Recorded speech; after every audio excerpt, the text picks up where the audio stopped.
Hello and a very good evening. You're watching the news at 6 on Rajya Sabha television with me, Frank Pereira. Here are this evening's headlines. Medium to heavy polling in the states of Punjab and Goa. Punjab recorded 70% voter turnout for 117 seats, while Goa saw 83% voting for its 40-member house.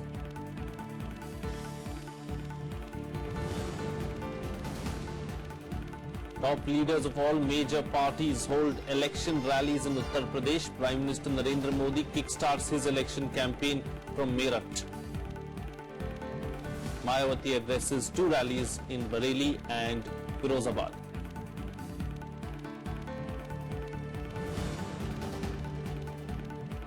Economy will grow upwards of 7% next fiscal. Economic Affairs Secretary expresses confidence that impact of demonetization on the economy will not spill over to the next fiscal.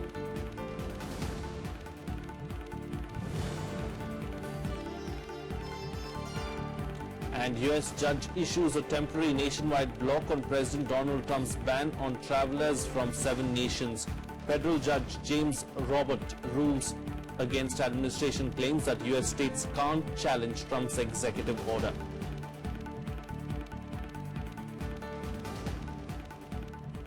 And first up on the bulletin, our special segment on the ongoing assembly elections in Verdict 2017.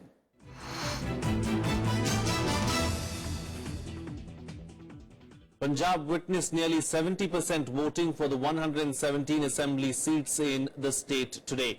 Moderate to long queues were seen outside many of the 22,614 polling stations. The state is witnessing a three-cornered fight for the first time, with the AAP joining the fray along with old rivals Congress and the Shiromani Akali Dal BJP combined. Amid tight security and braving a cold wave, people came out in large numbers to cast their vote for the 117 assembly seats in a single-phase polls. Voters who will decide the fate of 1,145 candidates flashed their inked fingers as they stepped out of polling booths. Over 200 companies of paramilitary forces were deputed for the fair conduct of polls. हमारे India के अंदर में development सड़कें अच्छी होनी चाहिए. आज का जो ड्रग्स का जो मसला है भी काफी यहाँ पे पंजाब के अंदर में ज्यादा कर फैला हुआ है. बस यही चाहते हैं कि आगे जो भी सरकार है सबसे पहले रोजगार और पढ़ाई के सबसे ज्यादा मौके पैदा करें. हमारे जो बच्चे हैं हमने जिन पे इतनी पढ़ाई कराई है उनको मतलब कि उन्होंने इतने पेपर दिए हैं पास भी हुए हैं तो उनको अच्छी नौकरी मिलेगी. और जो हमारे जो सड़कें जो है ट्रैफिक जाम रहता है तो उस ट्रैफिक जाम का कोई इंतजाम किया जाएगा तो हमें मतलब कि टैक्स प्रॉपर्टी टैक्स में छूट दी जाए. Among those who cast their vote included Punjab Chief Minister Prakash Singh Badal, Deputy Chief Minister Sukhbir Singh Badal, his wife and Union Minister Harsimrat Kaur Badal. The voters also included Punjab Congress President Amrinder Singh and his wife Praneeth Kaur. New Congress member Navjot Singh Sidhu, Sucha Singh Chotepur of Apna Punjab Party, Bhagwant Mann and Gurpreet Singh Guggi of Aam Aadmi Party also cast their votes. Cricketer Harbhajan Singh along with his mother Avtar Kaur also exercised their franchise. कुछ नहीं लग रहा. हमने कई दफा इनसे मुकाबला किया है और बड़ी बुरी तरह हरा है. ये पहली दफा नहीं है कि हम कोई मुकाबले में लड़े. Unemployment, agriculture collapse, industrial collapse, state collapse, Punjab हर तरीके से गवर्नेंस के बिल्कुल खत्म. ये सारे इश्यूज हैं और पंजाब अगर आज हमें वोट डाल रहा है जो खबर आ रही है पूरे पंजाब से, it is a vote for stability and good governance. मुझे लगता है कि हर जिम्मेदार नागरिक को जो भी अपने देश के संविधान को और डेमोक्रेसी को प्यार करता है उसे अपना वोट जरूर कास्ट करना चाहिए. अच्छे समाज के निर्माण के लिए ये पहली नींव है. A technical snag was also reported in EVM machines in Manjitha and Sangrur. Punjab Minister Bikram Singh Manjithia was unable to cast his vote due to the technical snag in Manjitha constituency in Amritsar district. Someone is a labourer doing menial jobs. For them, going out and doing their work to ensure that they get their daily wage is most important. So they had come out early in the morning to vote. But it's been over 3 hours, 40 odd machines are not working in the constituency. For the first time, Punjab is witnessing 3 coordinate contests on all the 117 seats. Nearly 2 crore voters will decide the fate of 1,145 candidates, including 81 women. The counting of votes for all 5 seats will begin on March 11th. Anu Diwan's report for Rajya Sabha TV. Well, our correspondents Anu Diwan joins us from Taran and Punjab, that is Punjab of course, and Pranav Goswami joins us from Goa as well. Before I go to Pranav to get the latest from what's happening in Goa, let me go across to Anu Diwan and get an update from her first. Anu, as far as voting today was concerned, take us through how the voting took place, and we understand that the voter turnout in Punjab too was moderately high.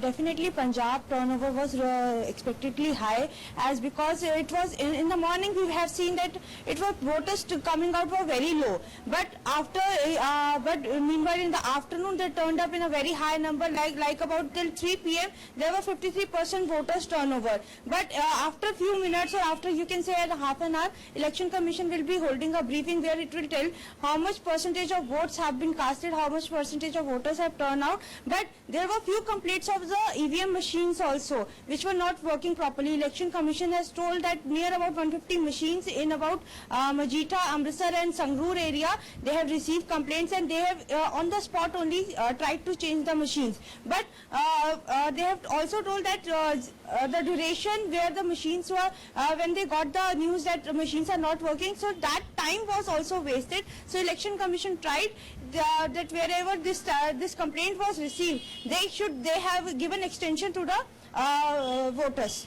Indeed. And Anu, as far as the kind of arrangements, the kind of preparations were made so as to ensure free and fair polling, what was done today to ensure that everybody came out and cast their vote? And were there any instances of any violence in Punjab today?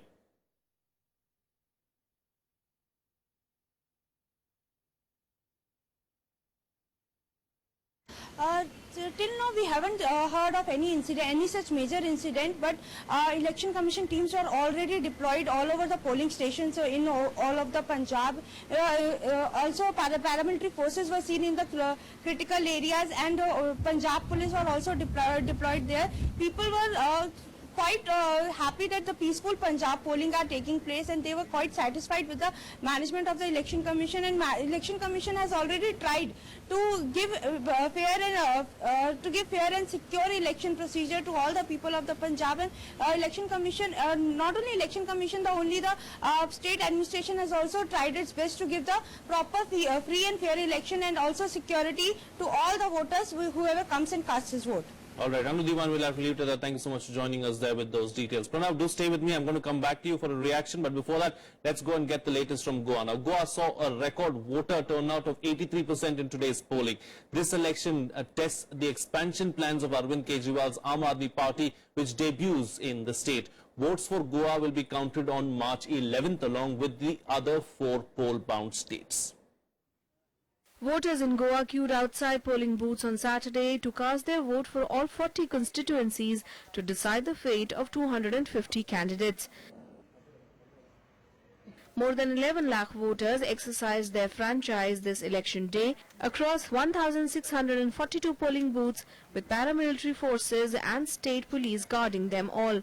विकास कैसे होना चाहिए तो हमें exactly मालूम, means exactly हम इसमें क्या अपना ओटी डाल सकते हैं, ओके, तो हमें सिर्फ कई मुद्दों क्षेत्रों में विकास चाहिए। उत्साह से भाग लेकर के ये अपना ड्यूटी है कि हम जो है वोट डालें, और कहीं भी हो, any part of the world और कंट्री, हमको आना चाहिए और मुझे वोट देना चाहिए। The election is a close fight between the 4 major players, BJP, Congress, Aam Aadmi Party and the MGP-led alliance, who have been campaigning in the coastal state for the last 2 months.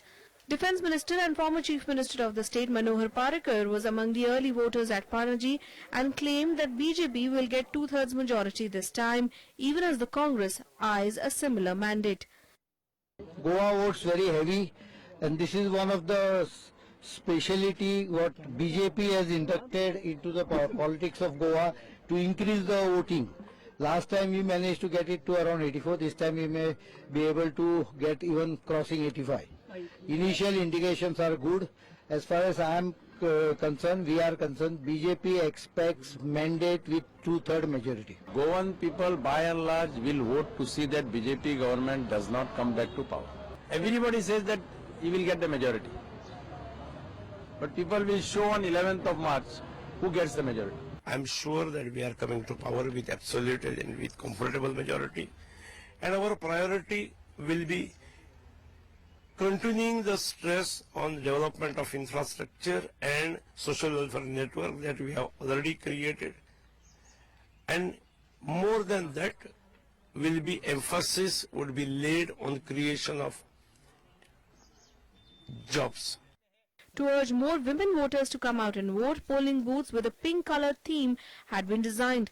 Besides this, Goa also became the first state to have voter-verified paper audit trail or VVPAT machines installed along with EVMs.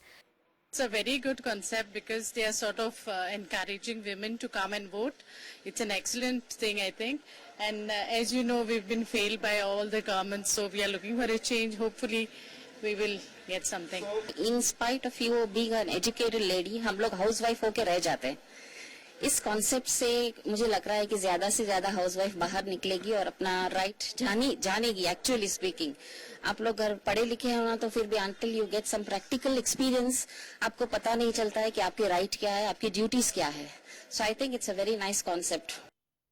For the current polls, Aam Aadmi Party is contesting on 39 seats, Congress on 37 and BJP on 36. BJP, which had a pre-poll alliance in 2012, is going it alone this time but is supporting independents in 4 constituencies. Saturday's elections are also the biggest test yet for the expansion plans of Arvind Kejriwal's Aam Aadmi Party, which is debuting in Goa and Punjab. Pranav Goswami's report for Rajya Sabha TV. Pranav Goswami, our correspondent, joins us live from Panaji at the moment. Pranav, record voter turnout in Goa this time around. Take us through how Goa voted today.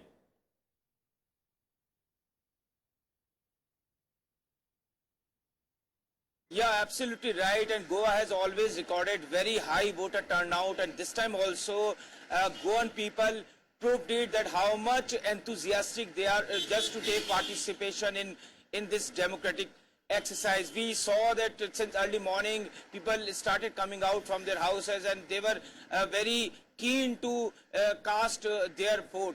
As far as the security and other issues are concerned, we know that Goa is very peaceful state and no major incident took place as far as the violation of model code of conduct is concerned. So we can say that overall it was a very peaceful and very successful polling in Goa. Indeed. Pranav, like your report pointed out, some special arrangements were made so as to ensure more voters came out and voted. If you could tell us something about that.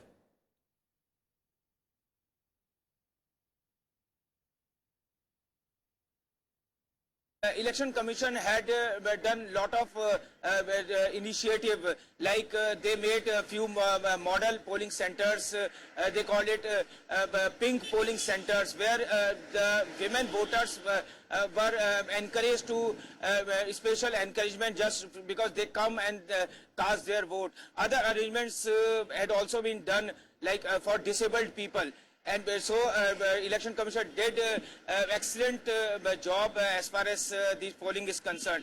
If we talk about political equation, we know that first time Goa has witnessed a multi-cornered fight. Earlier it used to be a direct contest between Congress and BJP, but this time Aam Aadmi Party is also is very active, especially Aam Aadmi Party is trying to get some sort of support from South Goa and Christian community, and other regional parties are also there. So it's really very interesting it's election, and we'll have to see that that result may lead to some unexpected result. All right, Pranav Goswami, we'll have to leave to that. Thank you so much for joining us there with all those details. Well, Prime Minister Narendra Modi initiated a high-pitched campaign for his party in Western Uttar Pradesh today. Addressing a public rally in Meerut, Prime Minister sought complete majority for the BJP and accused his party's political opponents of corruption and nepotism. Wooing voters in Meerut, Prime Minister Narendra Modi attempted to put his party in a pole position in the assembly elections in Uttar Pradesh by making it BJP versus others in the state and terming all others with an acronym SCAM, meaning Samajwadi Party, Congress, Akhilesh and Mayawati. Prime Minister Narendra Modi addressed a public meeting in Meerut after 3 years, urging them to repeat their magic for the BJP in the upcoming assembly polls. He promised all-round development of the state if his party is voted to power. ये scam के खिलाफ भाजपा की लड़ाई है।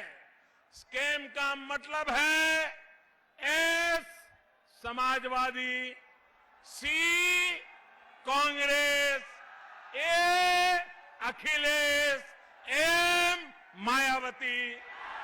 The Prime Minister also took a dig at the Samajwadi Party Congress alliance, calling it political opportunism. ऐसा गठबंधन पहली बार देखा जो सुबह शाम एक दूसरे के खिलाफ, और आज से नहीं पिछले कई दशकों से एक दूसरे को खत्म करने के लिए कोई मौका नहीं छोड़ते थे। आज गले लग करके बचाओ बचाओ बचाओ। Prime Minister Modi is spearheading the BJP's poll campaign in Uttar Pradesh in the triangular fight for the seat of power in the state. Vishal Daya's report for Rajya Sabha TV. Well, with the election fever gripping the state, political leaders are addressing multiple rallies in Uttar Pradesh. Leaving no stone unturned to retain power, Chief Minister Akhilesh Yadav addressed a high-voltage rally in Auraiya district. Meanwhile, BSP President Mayawati addressed 2 election rallies in Bareilly and Firozabad to garner maximum support for her party. Political bigwigs had a busy day in Uttar Pradesh campaigning for their parties. Chief Minister Akhilesh Yadav addressed a rally in the Auraiya district of Bidhuna. Defending the Samajwadi Party's alliance with the Congress, he said a victory will be compliment to the party patriarch Mulayam Singh. मदद करना हमारी, ये चुनाव ये समझ लेना हम ही चुनाव लड़ रहे हैं, जीतेंगे हारेंगे हम ही और कोई नहीं। अगर हराना चाहते हो तो सोचो कहां पहुंच जाएंगे हम लोग। ये जिताना हम लोगों को। BSP Supremo Mayawati addressed 2 election rallies in Bareilly and Firozabad. She accused the Samajwadi Party-led state government of encouraging Gunda Raj, while claiming that the BJP government had not fulfilled its promises. जनता के सामने हकीकत यही है कि प्रदेश की वर्तमान सपा सरकार में यहाँ शुरू से ही अराजक, आपराधिक, सांप्रदायिक, भ्रष्ट व जंगल राज आदि ही व्याप्त रहा है। Uttar Pradesh is all set to enter the high-voltage 7-phase polling between February 11th and March 8th. Counting of results will take place on 11th of March. Bureau Report, Rajya Sabha TV.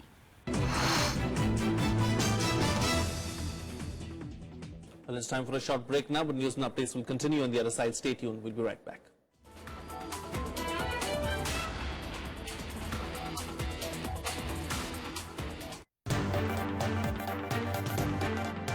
Hello and welcome to Rajya Sabha TV. I'm Amritanshu Rai. Senior lawyers should spend some of their time for arguing for the weaker section. Lawyers should also have that same social commitment and dedication. There are new schemes under which catchment areas of good lawyers being brought into the system. Discriminating the cooperative sector, doesn't it create a violation of Article 40? Whether cooperative societies and cooperative banks have to be treated as equal is itself a question of equality. Join us as we try to understand contemporary issues related to the Constitution.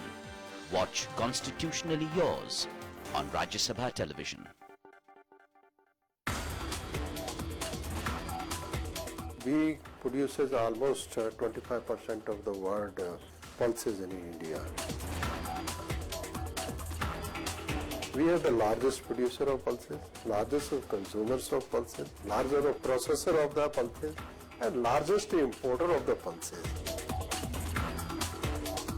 We have created 150 seed hubs where the new seed of the pulses can be produced of a new variety, and likewise the breeder seed. Watch Eureka with Dr. Jeet Singh Sandhu, Deputy Director General in Crop Science Division, ICAR, only on Rajya Sabha Television.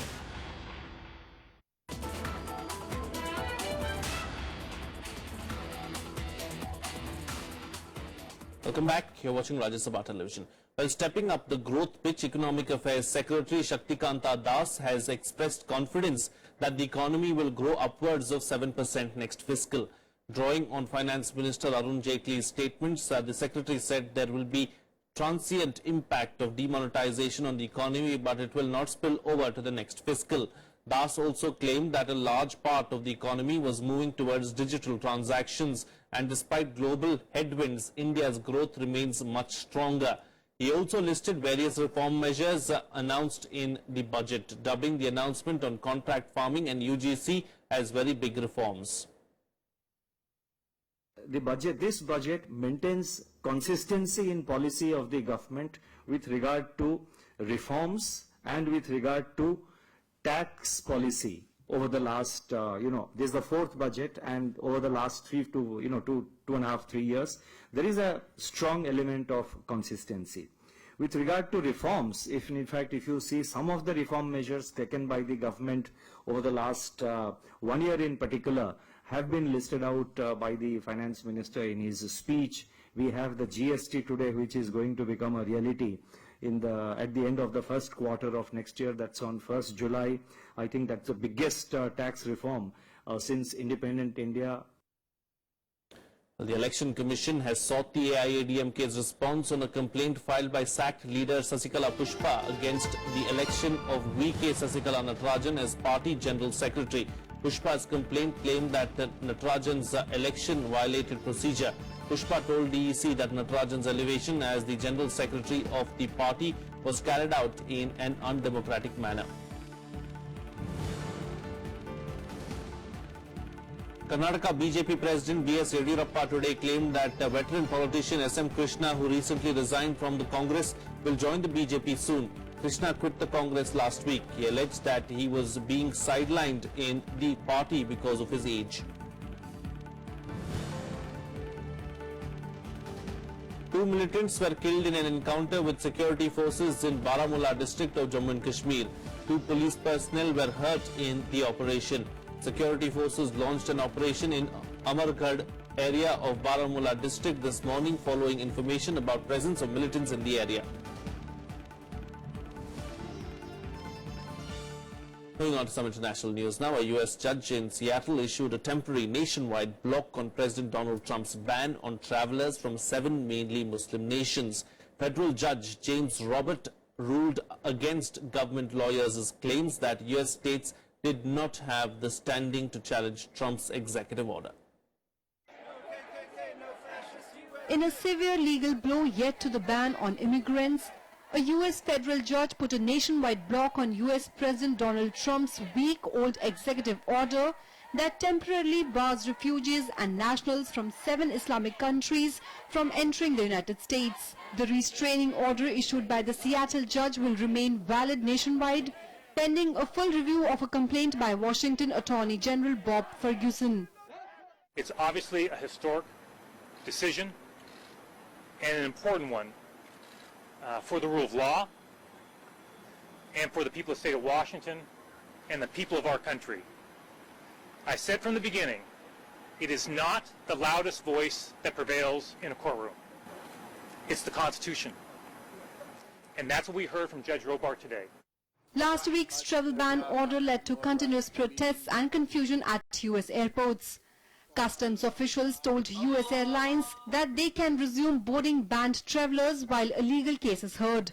My mom's currently out of the country and she's a green card holder, and the executive order has been very flip-floppy about who's under and who's not, and it's just been very stressful for our family to try to figure out, what's going to happen if my mom comes back into the country. Demonstrations were also held outside the White House in Washington.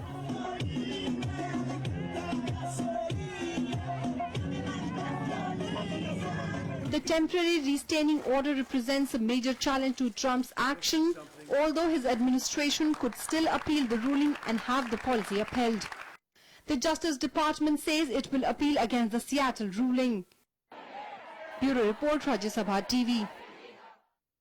Well, here's a roundup of the other international news and global buzz.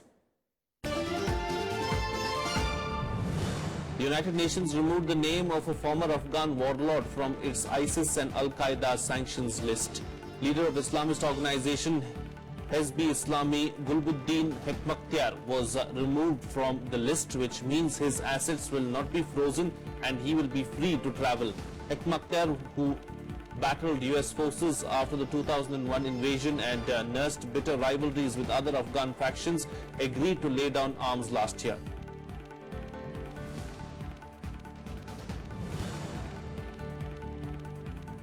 After US imposed fresh sanctions on Iran, US Defense Secretary James Mattis called Iran the world's biggest state sponsor of terrorism.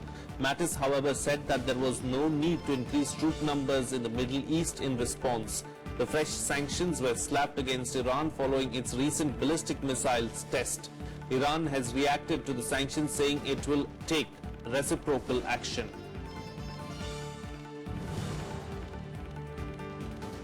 Rohingya Muslims living in refugee camps in Bangladesh welcomed a report by the UN on the alleged atrocities against the community by Myanmar security forces. A UN report on Friday said that Myanmar's security forces committed mass killings and gang rapes of Rohingya Muslims. In reaction, Myanmar government has assured of an investigation.